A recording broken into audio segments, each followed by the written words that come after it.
Hello friends, welcome back my YouTube channel. Pregnancy के दौरान अक्सर महिलाओं को कहा जाता है कि आपको कैसे सोना चाहिए और किन बातों का ध्यान रखना चाहिए। तो आज की वीडियो में हम यही बात करेंगे कि प्रेगनेंसी के दौरान कैसे सोना चाहिए जिससे बच्चे का विकास अच्छे से हो, आपकी प्रेगनेंसी एक हेल्दी प्रेगनेंसी हो। प्रेगनेंसी के दौरान अक्सर महिलाएँ चाहे जैसे सोने लगती हैं, उल्टा सोने लगती हैं, राइट सोने लगती हैं, लेफ्ट सोने लगती हैं, सीधे सोने लगती हैं।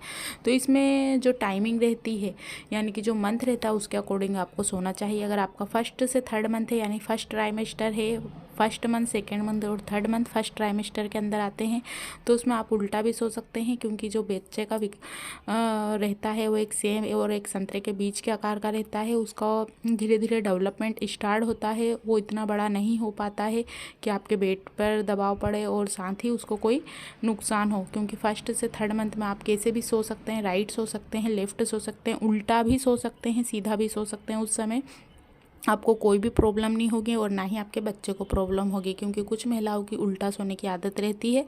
तो आप प्रेगनेंसी के फर्स्ट से थर्ड मंथ में उल्टा भी सो सकते हैं, सीधा भी सो सकते हैं। उस समय आपको आसान सबसे ज़्यादा ये रहती है कि आपको सांस लेने में भी आसानी रहती है और आपको कुछ ऐसे सिम्टम्स भी नहीं होते हैं जिससे कि बच्चे का विकास में कोई परेशानी हो। बात करते हैं सेकेंड ट्राइमेस्टर की, जो 4, 5, 6 मंथ में रहते हैं। तो इसमें आपको जब आप राइट भी सो सकते हैं, लेफ्ट भी सो सकते हैं, जैसा आपको सोना है वैसा सो सकते हैं। इसके साथ ही आपको ध्यान ये रखना है कि सेकंड ट्राइमेस्टर में आपको उल्टा बिल्कुल भी नहीं सोना चाहिए। आप सीधे सो सकते हैं, राइट सो सकते हैं, लेफ्ट सो सकते हैं। और फर्स्ट ट्राइमेस्टर में जैसा आपको लगता था आप वैसे सो सकते हैं, इसमें ये चेंज हो जाता है। अब बात करते हैं थर्ड ट्राइमेस्टर की 7, 8, 9 मंथ में। तो अब आप कोशिश करिए कि आपको जो बाई करवट रहता है, उल्टा हाथ लेफ्ट साइड, उस करवट आप लेकर सोइए जिससे आपको कंफर्टेबल लगे। वैसे प्रेगनेंसी में जो आपको कंफर्ट हो वैसे सोना चाहिए। राइट सोइए, लेफ्ट सोइए, बिल्कुल भी सीधे ना सोइए।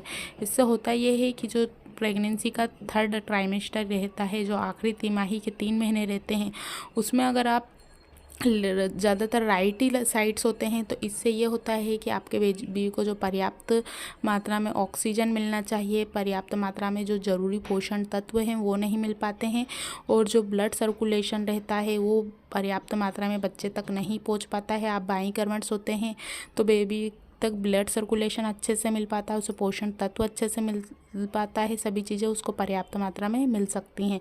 क्योंकि आपके सोने के दौरान ही बच्चे का विकास तेज़ी से बढ़ता है। आप जैसे ही रात में सोते हैं बच्चे का ग्रोथ है तेज़ी से बढ़ने लगती है।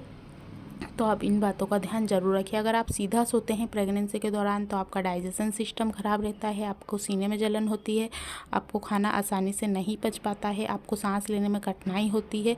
क्योंकि पॉसिबल नहीं है कि आप रात भर एक ही करवट पर सोइए। अगर आपको कहा जाए कि बाईं करवट ही सोना है तो क्योंकि कोई भी लेडी इतने समय तक इतना लंबा आराम नहीं कर सकती एक ही करवट पर, तो आप राइट और लेफ्ट दोनों सो सकते हैं जिधर आपको कम्फर्ट लगे।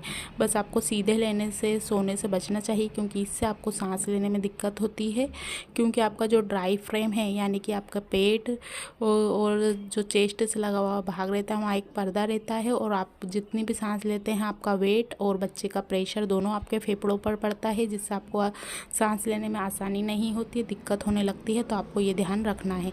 अगर आपको पेट ज़्यादा ऐसा लगता है कि हम नहीं सो पा रहे हैं ठीक से, हमको नींद नहीं आती है, तो आप जो आपका टमी है उसके नीचे एक पिलो रख कर सोइए। और अगर आपके पैरों में सूजन आ जाती है तब भी आप एक पिलो नीचे लगाकर सो सकते हैं। अगर आपके कंधों में दर्द है तब भी आप एक पिलो रख कर सो सकते हैं पैरों के नीचे। लेकिन अगर आपके कंधों में लगातार दर्द है तो तकिया लगाने से अवॉइड करें, पिलो ना लगाइए सर के नीचे, इससे आपको आराम मिलेगा।